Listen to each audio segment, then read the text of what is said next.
Você tem um pouco de... O soft power nosso ainda não é tão forte, né? Porque quando tem essas acusações que o Brasil é uma ditadura judicial, sai na Economist, sai na New York Times, a capacidade de resposta nossa ainda não é tão grande. As pessoas também não conhecem tanto o Brasil, né? Acham que existe essa... Porque a visão que eles têm do STF nosso, agora que a direita está divulgando, é que é uma ditadura judicial.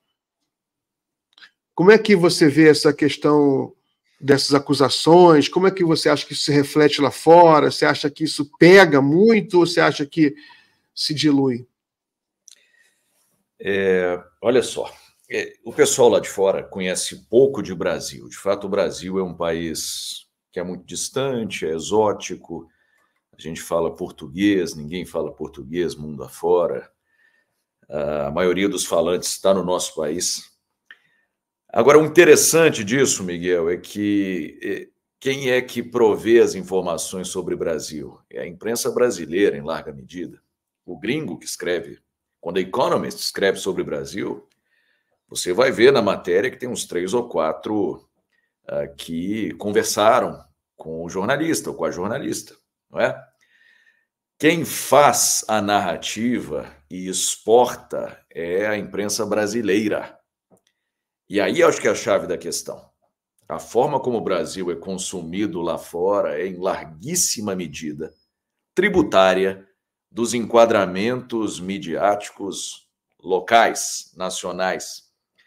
E a nossa imprensa, ela lança um tipo de olhar, faz um tipo de cobertura que é tudo menos nacionalista, não é? Tudo menos brasileiro no espírito, na essência. Note, por exemplo, o que aconteceu ontem, estou falando de ontem, domingo. Os homens do Estado israelense manifestaram insatisfação, e nomeadamente o embaixador de Israel em Brasília, né, Daniel Zonshine, que manifestaram um desconforto com a maneira como o Itamaraty se referiu ao episódio da tentativa de ataque iraniano a Israel, com os drones, esse caso que está repercutindo tanto. O que acontece no minuto seguinte? Isso eu vi com os meus olhos, eu printei tela, eu monitorei. Os 3 jornalões imediatamente deram manchetes de jornalismo declaratório, colocando toda a ênfase na insatisfação de Israel, né, e desconsiderando a perspectiva brasileira, como se o embaixador de Israel no Brasil fosse um tipo isento, como se o embaixador de Israel no Brasil não tentasse se envolver, se imiscuir na política brasileira o tempo todo. Como se ele não tivesse sido o cara que deu o braço a Bolsonaro e foi para o Congresso Nacional discutir com os ilustres congressistas de ultradireita a política brasileira, né, numa clara tentativa de interferência nos assuntos políticos nacionais. Como se ele não fosse o representante de um governo que comete crimes internacionais numa escala que é impressionante, diria, eu nunca vi isso acontecer, ou seja, crimes internacionais, crimes contra a humanidade, crimes de guerra, potencialmente genocídio acontecer, não é?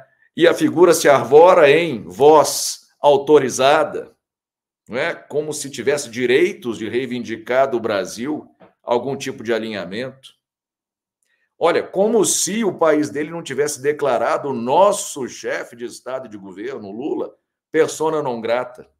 A imprensa brasileira se comportando como se nós devêssemos alguma coisa ao Estado de Israel sob o governo Benjamin Netanyahu. Isso é de um absurdo, Miguel. Mas isso, para mim, é uma demonstração eloquente do que é a dinâmica.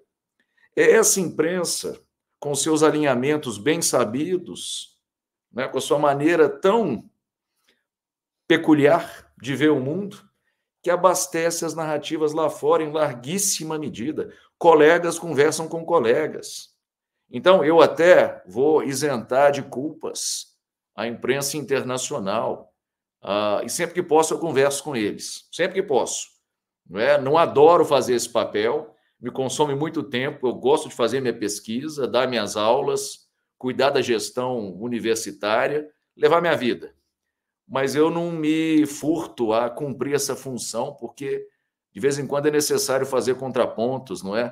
De vez em quando é necessário tentar oferecer uma visão alternativa, uma visão brasileira, que falta, infelizmente.